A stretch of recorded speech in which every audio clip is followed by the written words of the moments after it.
মই কি লাজ নাপাওঁ নেকি 5 বছৰ ৰিলেশ্যনত আহি মোৰ লগত এনেকুৱা কৰিছে মোৰ কিয় ব্ৰেকআপ হ'ল সকলো কথা কম মোৰ লগত কি হৈছিলে আৰু মোৰ ব্ৰেকআপ ক্ৰিয়া হ'ল আৰু কি কমেণ্ট কৰিছে সকলোৱে ভিডিঅ'টোত আপোনালোকে চাওক আৰু এই দেখিছে দি দিছোঁ মই আৰু সেইবাবে মই আজি এইটো ভিডিঅ' লৈ আহি গৈছোঁ যে মোৰ কিয় ব্ৰেকআপ হ'ল আৰু তাকে মানে মই একদিন ভিডিঅ' বনাম বুলি আছিলোঁ কিন্তু বনাব পৰা নাছিলোঁ তেনেকৈ তো তেনেহ'লে মেইন টপিকটোলৈ আহোঁ কিয় মোৰ ব্ৰেকআপ হ'ল তেনেহ'লে সকলোৱে কমেণ্টত জনাই আছে কিছুমানে যে ইমান বেয়াকৈ কৈছে নহয় মোৰ মানে মনটো বেয়া লাগি গৈছে 5 বছৰ এদিন দুদিন নহয় 5 বছৰ হয় কিমান দুখ লাগিব ৰিজন মানে কি হয় মানুহবোৰ চাবচোন যেতিয়া এটা ৰিলেশ্যনত থাকে যিমানে মানে দিন হৈ যায় সিমানে মানে সম্পৰ্কটো মানে বেয়া দিশলৈ গতি কৰে কিছুমানে ভাল দিশলৈ গতি কৰে কিন্তু মানে যেতিয়া মানে পুৰণি হৈ যায় তেনেহ'লে বস্তুটো মানে মূল্য নাইকিয়া হৈ যায় ঠিক তেনেকুৱাই হ'ল আমাৰ ৰিলেশ্যন মই তাৰ লগত ইমান দিন আছিলোঁ প্ৰথম অৱস্থাততো মইতো তাক ভাল পোৱা নাছিলোঁ সি মোৰ লাইফলৈ আহিছিলে মই প্ৰথমতে তাক মানে ইয়েছো দিয়া নাছিলোঁ তেনেকৈ মানে এনেই জাষ্ট কথা পাতি আছিলোঁ পিছতে এনেকৈ গৈ মই ভবাও নাছিলোঁ তাৰ লগত যে মই কোনোবা এদিন চিৰিয়াছ হ'ম বুলি কিন্তু চিৰিয়াছ হৈ গ'লোঁ সময়ৰ লগত কিন্তু আৰু জীৱনত প্ৰথমেই হৈছে মোৰ এনেকুৱা মানে চিৰিয়াছ হোৱা কাৰোবাৰ লগত আগতে এনেকৈ নাই হোৱা বাৰু বাকী সিয়ে মোক প্ৰথম কন্দুৱাইছে আৰু বহুত বেছি দুখ লাগি যায় আৰু সেইদিনাখন কি হ'ল মানে মই তালৈ ফোন কৰিছিলোঁ ৰাতিপুৱা তাৰ আগতো মানে সি কি হয় ফোন কৰিলে মানে কাম আছে বুলি কৈ কথা নাপাতে আৰু মেইনকৈ চাবচোন দূৰত্ববোৰ বাঢ়ি গ'লে মানে সম্পৰ্কবোৰ বেয়াই হৈ যায় তাৰপিছতে ফোন কৰিলে মানে কাম আছে বুলি কয় আৰু কথা বতৰা নাপাতে আৰু তাক আজিকালি মই মানে বিজি পাবলৈও লৈছোঁ কাৰ লগত বিজি আছে সেইটোতো নকয় আৰু মানে নাম্বাৰবোৰ মানে সি ছেভ নকৰে কেতিয়াবা স্ক্ৰীনশ্বট দিলে মানে মই মানে কনফিউজ হৈ যাওঁ ইমান নাম্বাৰ থাকে তাৰপিছতে এনেকুৱা হৈ যায় এতিয়া অলপ দিনৰ পৰা কি হৈছে আমাৰ কথা বতৰা তেনেকৈ নায়েই আৰু মেইনকৈ কি হ'ল আজিকালি মানে কি হয় সি মানে মোক ব্ৰেকআপ দিব পাৰোঁ বুলি ক'ব পাৰে আগতে ইমান দিন ৰিলেশ্যনত আছিলোঁ আজিলৈকে কোনো জীৱনত সি মোক কোৱা নাছিলে যে মই তোমাক এৰি দিম সদায় এটাই কৈছিলে যেনেকৈ নহওক দুটাই একেলগে থাকিম যেনেকুৱা পৰিস্থিতি নহওক তেতিয়া সিহঁতৰ ঘৰৰ মানুহ বা আমাৰ ঘৰৰ মানুহ তেতিয়া আমাৰ সম্পৰ্কটো গমেই পোৱা নাছিলে আৰু একচেপ্ট কৰোঁ নকৰোঁ নাজানো কিন্তু দুটা লগত থাকিম বুলি সি কৈছিলে আৰু ময়োতো প্ৰথমতে ইমান চিৰিয়াছকৈ লোৱা নাছিলোঁ ন কিন্তু তথাপি তাৰ লগত ইমান দিন আছিলোঁ আৰু মই সদায় মানে কাজিয়া লাগিলে কৈ দিওঁ যে মই তোক এৰি দিম এনেকৈ আমুক তামুক খঙত কৈ দিওঁ কিন্তু সি কোনোদিন ক'ব পৰা নাছিলে এতিয়া যেতিয়া সম্পৰ্কটো এনেকুৱা এটা পৰ্যায়লৈ গুচি গ'ল আমাৰ ঘৰৰ মানুহ অহা যোৱা হৈ গ'লে আৰু গোটেই ছ'চিয়েল মিডিয়াত আপোনালোকে ভিডিঅ'বোৰ দেখিছেই ইমানখিনি অহা যোৱা কৰাৰ পাছতে এতিয়া মানে সি মোক এৰি দিম বুলি কয় আপোনালোকে চাওকচোন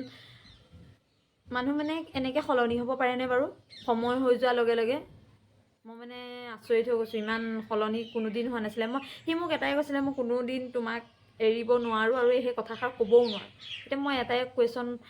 মানে কৰিম তাক যে সি কেনেকৈ সেইষাৰ কথা ক'ব পাৰিলে বহুত বেছি মানে দুখ লাগে বাকী আপোনালোকক আৰু এটা প'ষ্ট কৰিছিলোঁ যে সি মোক কণ্টেক্ট কৰিব চেষ্টা কৰিছে তাৰপিছতে সেইটোও কৈ দিছোঁ আৰু এতিয়া সি মোক কণ্টেক্ট কৰিছে বেলেগৰ মোবাইলৰ পৰা ফোন কৰি পেলাই তাৰপিছতে আকৌ ৰিলেশ্যনত আহিম বুলি কৈছে মানে এতিয়া আপোনালোকে এটা মোক জনাওক দেই যিটো মানুহে মোক এৰিম বুলি ক'ব পৰা নাছিলে কোনো জীৱনতো 5টা বছৰ হৈ গৈছে ন এদিন দুদিনৰ কথা নহয় তেতিয়া ক'ব পৰা নাছিলে তাৰপিছতে এবাৰ ক'লে মই মাফ কৰি দিলোঁ হ'ব মাফ কৰি দিছোঁ বাকীবোৰতো মাফে কৰি দিলোঁ ছেকেণ্ড বাৰ ক'লে মাফ কৰি দিলোঁ এবাৰ 3 নম্বৰ বাৰটো মই যদি মাফ কৰি দিওঁ এইটো ভাল হ'বনে বাৰু আপোনালোকে জনাবচোন আৰু তাকে ভাবি আছোঁ এতিয়া কি হয় নাজানো আৰু আপোনালোকে সকলোৱে মোক জনাব মই কি কৰিলে ভাল হয় মই তাৰ লগত আকৌ ৰিলেশ্যনত আহিম নে নাহোঁ সি এতিয়া মোক মুঠতে এটাই প্ৰতিশ্ৰুতি দিছে যে মই নেক্সট টাইম তোমাক এৰিম বুলি নকওঁ এতিয়া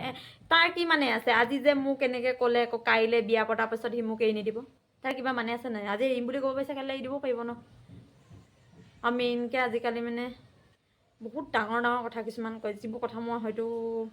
সকলোকে জনাব নোৱাৰি মানে বহুত বেয়া ব্যৱহাৰ কৰে এনেকুৱা বহুত বেছি বেয়া লাগে তাৰমানে মানুহ দুনুহ নেচায় আৰু বহুত দুখ লাগে মানে বাকী আপোনালোকে মোক জনাবচোন মই মানে কি কৰিলে ভাল হয় আকৌ ভাবি আছোঁ ৰিলেশ্যনত গুচি আহোঁ নেকি একদম মনটো হেৰি লাগি থাকে নহয় গম পাইছেনে কথা পাতি দিয়াৰ লগে লগে মই ইমান দিন মানে আঁতৰত থাকোঁ দেই এনে কথা নাপাতো বুলি যেতিয়াই পাতি দিওঁ তেতিয়াই মোক দুখ লাগে আকৌ কান্দো ভাই মইতো ভিডিঅ'টো নবনাওঁ বুলি ভাবিছিলোঁ কিন্তু মানে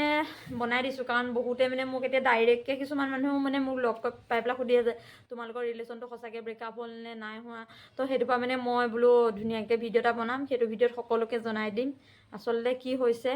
আৰু কিয় আমাৰ এনেকুৱা হৈছে, মেইনকৈ আমাৰ অলপ দিনৰ পৰা ইমানেই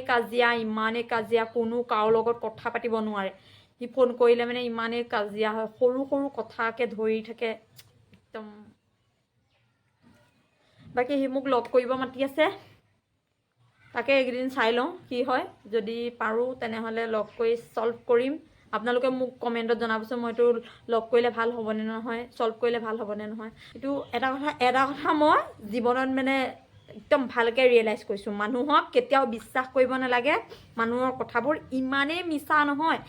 যেতিয়ালৈকে মানে প্ৰয়োজন থাকিব তেতিয়ালৈকে একদম এনেকুৱা কৰি থাকিব যে একদম চব সঁচা কথা, মোৰ কাৰণে চব কৰিব পাৰে। যেতিয়া আপোনাৰ প্ৰয়োজন শেষ হৈ যাব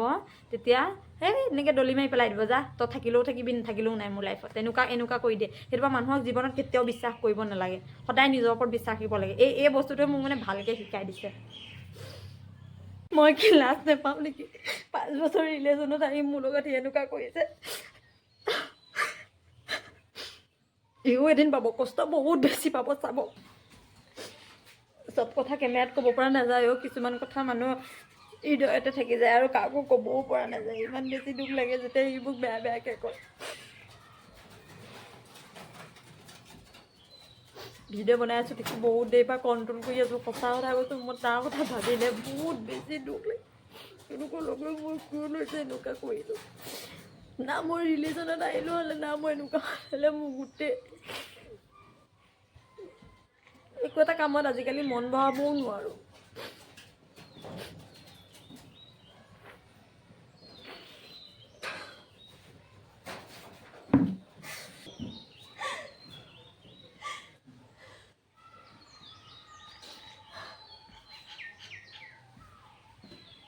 বাকী আপোনালোকক মানে মই প্ৰতিটো কথা সঁচা কথা কওঁ দেখি মই ভিডিঅ'টো বনালোঁ। আপোনালোকে